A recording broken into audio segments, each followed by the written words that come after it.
Speak out के मोअज़्ज़ज़ दोस्तों, अस्सलामु अलैकुम। एक गांव के करीब एक शख्स का इंतकाल हो गया।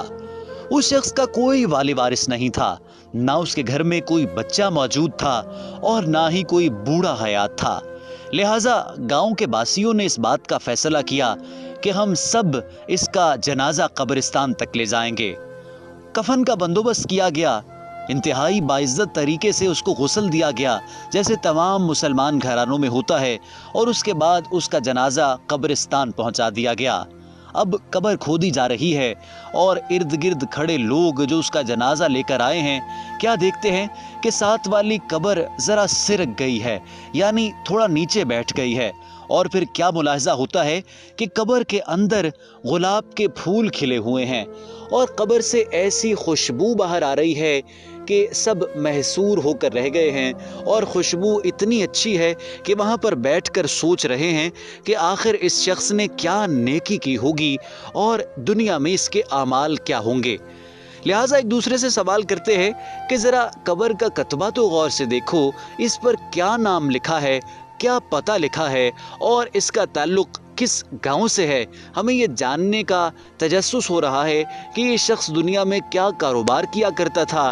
क्या ये कोई नेक अफसर था, क्या ये कोई अच्छा मुलाजिम था, क्या ये कोई खिदमत गुजार बेटा था, या फिर ये बहुत ज़्यादा सदका खैरात किया करता था। आज हम जानना चाहते हैं कि कब्र में फूल क्यों खिले हैं और इतनी अच्छी खुशबू क्यों आ रही है। पता ये चल रहा है कि आखिरत की मंजिल बहुत ज़्यादा आसान है और इसकी कब्र जन्नत के बागों में से एक बाग बन चुकी है और आगे जाकर इसका सफ़र और भी आसान होने वाला है। लिहाजा वो कब्र का कतबा देखते हैं और उसके ऊपर से नाम की तलाश उन्हें हो जाती है और पता चलता है कि करीब के ही एक गांव का रिहायशी था जो कुछ साल पहले फौत हो गया और उसे यहाँ पर दफनाया गया।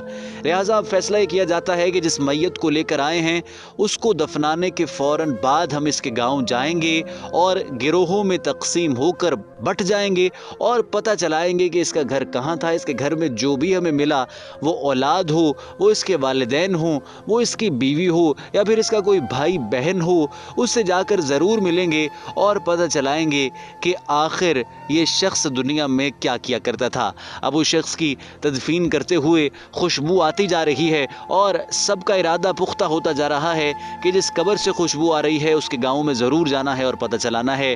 और ये भी कह रहे हैं कि किस कदर काबिल रश्क ये बात है कि कितने ही खूबसूरत शख्स का हमसाया ये मुसलमान बनने जा रहा है जिसका अभी इंतकाल हुआ। तो उसकी तदफीन के बाद गिरोहों में बट कर उसके गांव पहुंच जाते हैं और चारों सू फैल जाते हैं और पता लगाने की कोशिश करते हैं कि आखिर उसका घर कहाँ है। आखिर एक गिरोह को इतला मिलती है कि इसका घर फ़ला मोहल्ले की फ़ला गली में है और ये पता चलता है कि इसके घर में इसकी बीवी के साथ बात हो सकती है और इसकी बीवी से ये जाना जा सकता है कि ये शख्स दुनिया में क्या काम किया करता था। अब गली के अंदर दाखिल हुए और हमसायों को बताया कि ये शख्स तो बहुत नेक शख्स है, इसकी कब्र से तो बहुत अच्छी खुशबू आ रही है, इसकी कब्र में तो फूल खिले हुए हैं और इसका आगे का सफ़र बहुत अच्छा और आसान नज़र आ रहा है। और ढूंढते ढूंढते उसके घर पहुंचते हैं और घर में जाकर उसकी बीवी से पहला सवाल ये करते हैं कि आपके शौहर का कारोबार क्या था और आपका शौहर इस दुनिया में उसका रवैया कैसा था। मौजूद नाजरीन, उसकी बीवी ने ऐसा जवाब दिया कि वहाँ मौजूद तमाम लोग अपनी गलतियों पर निदामत करने लगे और उन्होंने इस बात का तहैया कर लिया कि हम अपनी ज़िंदगी में ये काम ज़रूर करेंगे। वो क्या जवाब था आपको बताने वाले हैं। गुजारिश ये है कि अगर आप हमारे चैनल पर नए हैं और अभी तक आप स्पीक आउट के सब्सक्राइबर नहीं बने तो बराए मेहरबानी रेड सब्सक्रिप्शन बटन को ज़रूर प्रेस कीजिए और उसके साथ बने हुए बेल आइकॉन यानी घंटी के निशान को लाजमी तौर पर दबाइए ताकि मुस्तकबिल में अपलोड होने वाली हमारी तमाम अहम मालूमाती और मुफीद वीडियोज़ आपको बआसानी और बज़रिया नोटिफिकेशन ही मिलती रहें।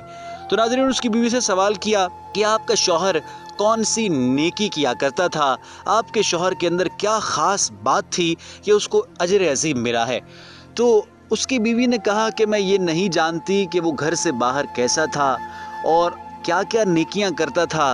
5 वक्त का नमाजी था, लेकिन پڑھنا لکھنا نہیں جانتا تھا، وہ ان پڑھ تھا، لیکن قرآن و حدیث کی محفل میں ضرور بیٹھا کرتا تھا، قرآن پاک کی تلاوت کو سنا کرتا تھا، اور جب بھی دینی گفتگو ہوتی تھی تمام توجہ کے ساتھ سنا کرتا تھا۔ اس کا دل بہت زیادہ نرم تھا، اور قرآن پاک چونکہ نہیں پڑھ سکتا تھا اس لیے قرآن پاک کو بوسہ دیا کرتا تھا، اور قرآن پاک کو جب پکڑتا تھا تو اس کی آنکھوں میں آنسو آ جایا کرتے تھے، اور وہ اپنے خالق مالک اور رازق سے دعا کیا کرتا تھا کہ یا اللہ میں پڑھ نہیں سکتا لیکن میں قرآن و حدیث کی محافل میں ضرور بیٹھتا ہوں، میں قرآن پاک کو لازمی طور پر سنتا ہوں، اور میں قرآن پاک کو سمجھنے کی کوشش کرتا ہوں۔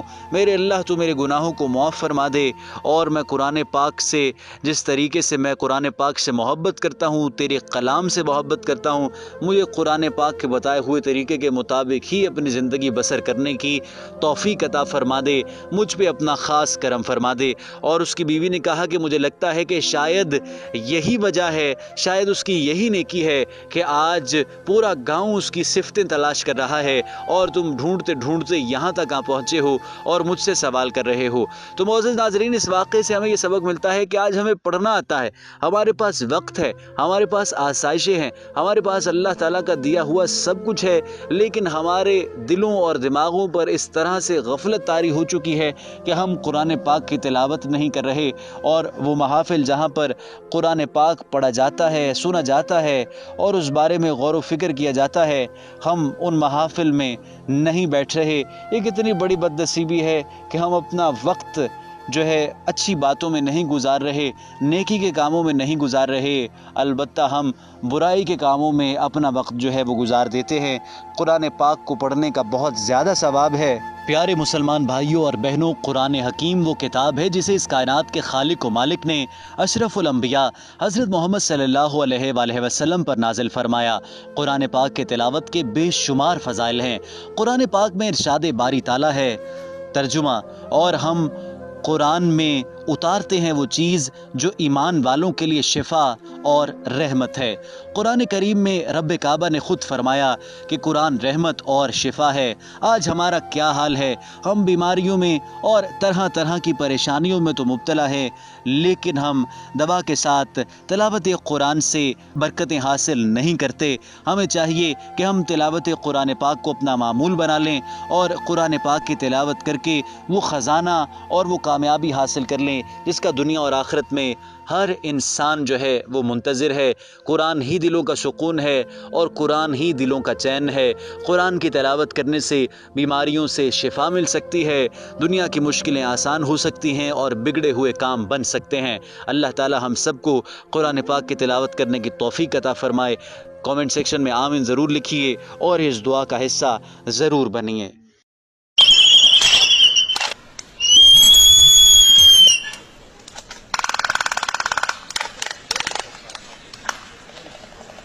فَبِأَيِّ آلَاءِ رَبِّكُمَا تُكَذِّبَانِ